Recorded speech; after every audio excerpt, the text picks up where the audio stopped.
Bayangkan, malam ini kau tertidur seperti biasa, tapi esok pagi tubuhmu dibaringkan, wajahmu ditutup kain kafan, dan langkah terakhir keluarga meninggalkanmu sendirian di bawah tanah. Sunyi, dingin, gelap, dan disitulah perjalananmu yang sebenarnya dimulai. Assalamualaikum warahmatullahi wabarakatuh. Sahabat, ini bukan kisah fiksi. Ini perjalanan yang pasti kita semua lalui. Sebelum kita lanjutkan, tekan tombol subscribe dan nyalakan loncengnya, agar kamu nggak ketinggalan kisah-kisah tentang kematian, akhirat, dan keabadian. Kisah yang bukan untuk ditakuti, tapi untuk diingat dan disiapkan. Malam pertama, di alam kubur. Kesunyian yang tak pernah terbayang. Saat tanah menutup wajahmu, semua suara dunia terhenti. Ketika jasad telah dibaringkan di liang lahat, dunia di atas masih sibuk, tapi bagi yang telah tiada, semuanya sudah usai. Suara tangis keluarga terdengar samar, lalu hilang di telan bumi. Kini hanya sunyi, dingin, dan gelap yang menyelimuti. Tak ada lagi cahaya lampu, hanya remang kegelapan yang abadi. Disinilah perjalanan sejati manusia dimulai, tanpa teman, tanpa penolong, hanya amal yang menemani. Beberapa detik setelah liang lahat ditutup, ruh mulai merasakan kehadiran dunia yang baru. Bumi yang dulu dipijak kini menjadi atap, dan tanah menjadi selimut. Suhu dingin menusuk hingga tulang, namun rasa sepi jauh lebih menyakitkan. Ruh masih sadar mendengar doa keluarga yang perlahan memudar di kejauhan. Dunia terasa begitu jauh, seolah menjadi mimpi yang tak akan pernah kembali. Waktu berjalan tanpa arah. Tak ada siang, tak ada malam, hanya kesunyian yang panjang. Bagi orang beriman, kuburnya dilapangkan, terasa damai seperti taman surga. Namun, bagi yang lalai, kuburnya menyempit, menekan jasad hingga tulang rusuk saling bertemu. Disinilah balasan pertama dimulai, sebelum hari pembalasan yang sebenarnya datang. Di langit, tak ada bintang yang menyala untuknya. Di bumi, tak ada langkah yang kembali. Malam pertama di alam kubur adalah malam di mana manusia benar-benar sendiri. Tidak ada lagi genggaman tangan, tidak ada suara yang menjawab panggilan. Hanya gema hatinya sendiri yang bertanya, apakah aku siap? Maka, bagi yang hidup, renungkanlah. Kita menyiapkan banyak hal untuk kehidupan dunia, rumah, kendaraan, cita-cita. Tapi, seberapa banyak kita siapkan untuk malam pertama di alam kubur? Malam ketika semua yang kita cintai tak lagi bisa menolong, dan hanya cahaya iman yang menerangi kegelapan itu. Kematian bukan akhir, tapi permulaan dari keabadian. Dan malam pertama di kubur adalah awal dari perjalanan yang tak bisa diulang. Hari kedua hingga ketujuh, perjalanan jasad di dalam kubur. Di saat dunia melupakannya, tanah mulai memeluknya. Hari kedua setelah penguburan, dunia di atas mulai beralih ke kesibukannya. Nama yang sempat ramai disebut di bibir mulai jarang terdengar. Namun di bawah tanah, sebuah perjalanan sunyi sedang berlangsung.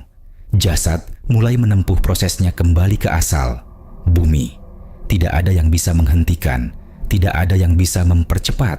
Inilah ketetapan yang pasti bagi setiap manusia yang pernah bernyawa. Hari ketiga datang. Tubuh yang dulu bernafas, hangat dan kuat kini mulai berubah. Dingin menyelimuti, sendi-sendi kaku, kulit perlahan kehilangan warna. Tapi ruh masih merasakan setiap perubahan itu. Ia menyaksikan dirinya kembali menjadi debu, sambil mengingat dosa dan amal yang dulu dilakukan. Setiap detik adalah penyesalan bagi yang lalai dan ketenangan bagi yang beriman. Hari keempat hingga kelima, alam kubur mulai memperlihatkan keadilannya. Doa dari keluarga yang masih hidup menjadi seperti cahaya lembut yang menembus tanah. Ruh yang tenang menyambutnya dengan rasa syukur. Namun, bagi ruh yang penuh dosa, doa terasa seperti suara jauh yang tak bisa dijangkau. Ia mendengar namanya disebut, tapi tak bisa menjawab. Ia hanya bisa menyesal dalam diam. Hari keenam, Alam kubur kini menjadi ruang keabadian sementara. Bagi sebagian, kubur terasa lapang dan bercahaya. Ruh beristirahat dengan damai, seperti di taman surga, diselimuti aroma kesturi. Bagi lainnya, ruang itu menyempit, gelap, dan menyesakkan. Rasa takut, haus, dan penyesalan terus menghantui, seolah waktu tak bergerak sama sekali. Hari ketujuh, tanah mulai tenang, jasad kini menjadi bagian dari bumi. Namun, ruh belum selesai. Ia menunggu panggilan berikutnya, menanti waktu kebangkitan. Dunia sudah benar-benar melupakannya, tapi catatan amalnya masih hidup, disimpan rapi oleh malaikat. 1 minggu telah berlalu di bumi, namun di sisi ruh, waktu tak lagi bermakna. Dari tanah engkau diciptakan, ke tanah engkau kembali, dan dari tanah pula engkau akan dibangkitkan. Inilah perjalanan 7 hari yang tidak terlihat mata, tapi disaksikan seluruh alam semesta. Pertanyaan malaikat Munkar dan Nakir.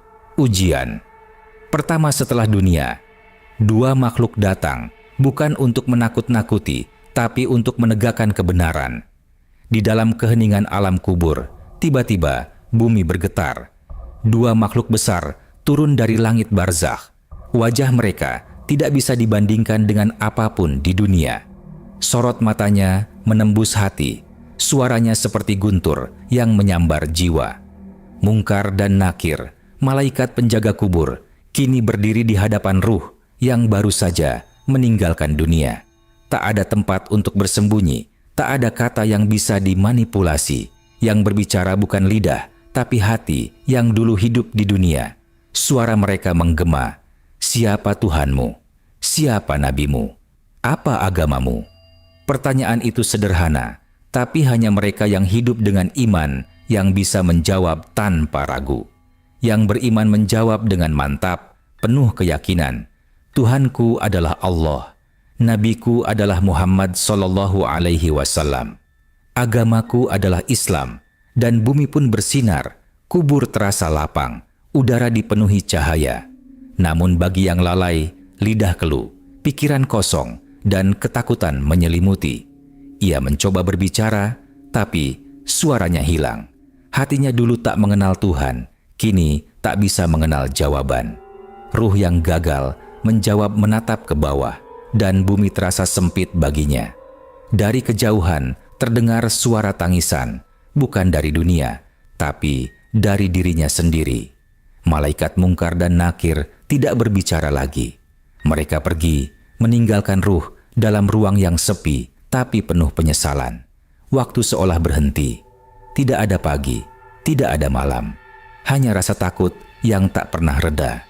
Sementara itu, ruh orang beriman duduk dengan tenang. Malaikat tersenyum dan berkata, "Tidurlah sebagaimana pengantin tidur di malam pertamanya." Kubur terasa lapang, harum, dan penuh kedamaian. Cahaya iman memancar, menembus tanah hingga ke permukaan bumi. Ia tahu ujian pertama telah berlalu dan ia menunggu hari kebangkitan dengan tenang. Lidahmu tidak akan menolongmu, kecuali jika hatimu dulu hidup bersama iman. Malam-malam setelah itu, malaikat penjaga kubur datang, bukan lagi untuk bertanya, tapi untuk menjaga. Dan di atas sana, keluarga yang masih hidup mungkin sudah tertawa dan melanjutkan hari-harinya tanpa tahu seseorang di bawah bumi sedang menikmati ketenangan karena amalnya sendiri. Nikmat dan azab kubur, balasan yang dimulai sebelum kiamat. Kubur bisa jadi taman dari taman-taman surga atau lubang dari lubang-lubang neraka. Setelah pertanyaan malaikat terjawab, masa ujian dunia benar-benar berakhir. Kini alam barzakh menjadi tempat perhentian. Bagi sebagian orang, itu tempat ketenangan. Bagi sebagian lain, awal dari siksaan. Disinilah rahmat dan keadilan Allah berpisah arah.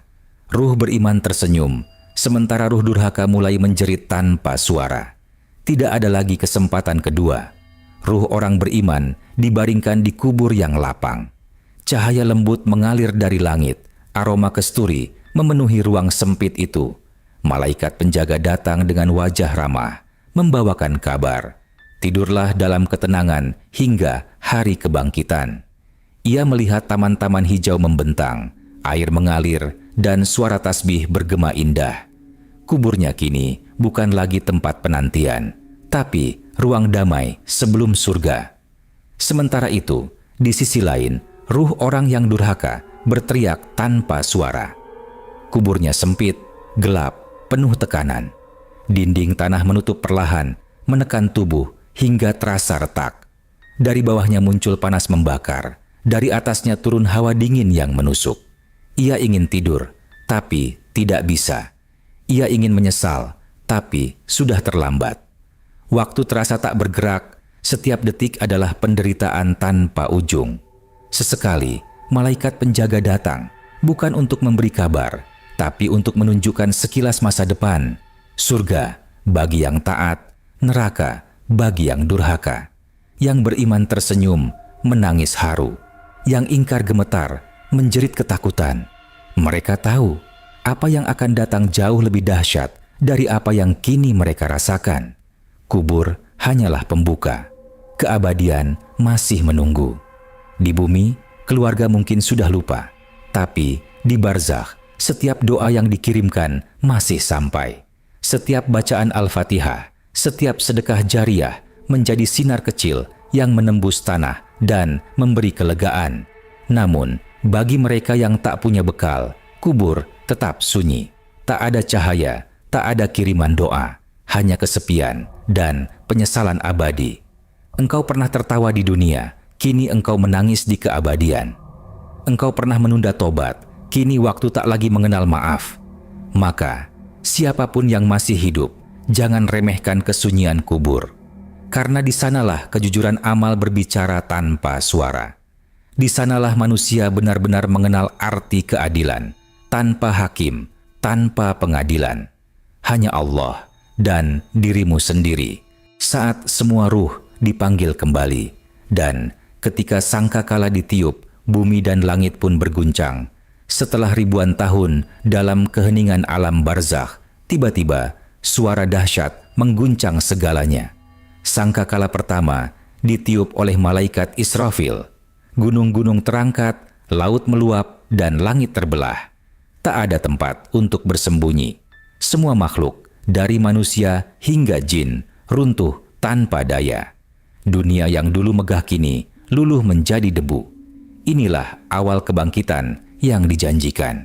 Setelah keheningan panjang, tiupan kedua terdengar. Bumi bergetar lembut dan seluruh kubur terbuka. Jasad-jasad yang telah menjadi debu bersatu kembali, tulang menyatu, kulit tumbuh, dan ruh-ruh kembali ke tubuh mereka. Mereka bangkit, terkejut, menatap sekeliling. Langit berwarna merah, bumi datar tanpa gunung, dan matahari mendekat sejengkal dari kepala.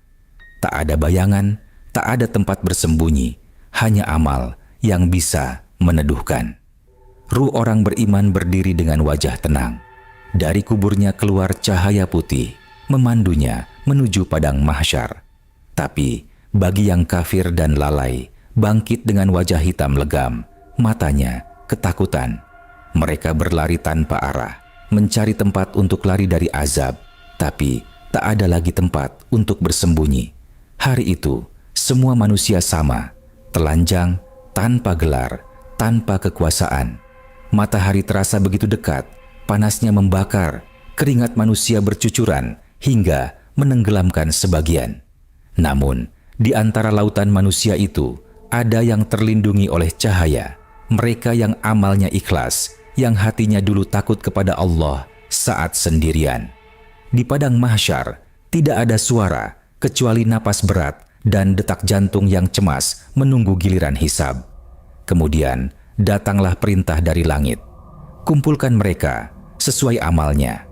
Malaikat bergerak cepat, membawa kitab amal di tangan kanan bagi yang beriman, dan di tangan kiri bagi yang durhaka. Setiap manusia membaca catatannya sendiri, tanpa bisa menyangkal satu pun. Yang beriman tersenyum haru, yang durhaka berteriak, menyesal, menjerit, tapi tak ada lagi waktu untuk kembali. Dan setelah semua diperhitungkan, surga dan neraka kini terlihat di hadapan mereka. cahaya di kanan, api di kiri. Langit tak lagi biru, tapi penuh warna keabadian. Bagi yang taat, pintu surga terbuka luas, diiringi aroma kesturi dan suara salam. Bagi yang ingkar, jurang api terbuka, menyala tanpa akhir. Hari itu, segala rahasia terungkap dan tak ada dusta di hadapan Allah. Pada hari itu, setiap jiwa akan melihat apa yang telah ia kerjakan. Dan siapa yang menanam kebaikan akan memetik keabadian. Kini semuanya selesai. Dunia yang fana telah menjadi kenangan dan keabadian dimulai. Bagi yang beriman, ini hari kemenangan. Bagi yang lalai, ini hari penyesalan yang tak berujung. Dan di antara semua itu, manusia akhirnya tahu, kematian bukan akhir, melainkan awal dari perjalanan menuju rumah yang sebenarnya.